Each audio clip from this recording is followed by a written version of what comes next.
Olympic gold medallist javelin thrower Arshad Nadeem को training की इजाजत मिल गई है।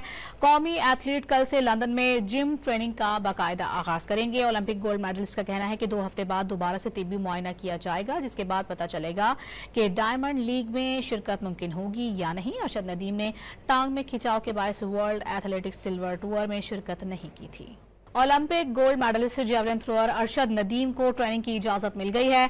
कौमी एथलीट कल से लंदन में जिम ट्रेनिंग का बाकायदा आगाज करेंगे। ओलंपिक गोल्ड मेडलिस्ट का कहना है कि 2 हफ्ते बाद दोबारा से तिब्बी मुआयना किया जाएगा, जिसके बाद पता चलेगा कि डायमंड लीग में शिरकत मुमकिन होगी या नहीं। अरशद नदीम ने टांग में खिंचाव के बायस वर्ल्ड एथलेटिक्स सिल्वर टूर में शिरकत नहीं की थी।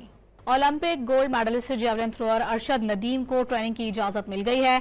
कौमी एथलीट कल से लंदन में जिम ट्रेनिंग का बाकायदा आगाज करेंगे। ओलंपिक गोल्ड मेडलिस्ट का कहना है कि 2 हफ्ते बाद दोबारा से तिब्बी मुआयना किया जाएगा, जिसके बाद पता चलेगा कि डायमंड लीग में शिरकत मुमकिन होगी या नहीं। अरशद नदीम ने टांग में खिंचाव के बायस वर्ल्ड एथलेटिक्स सिल्वर टूर में शिरकत नहीं की थी।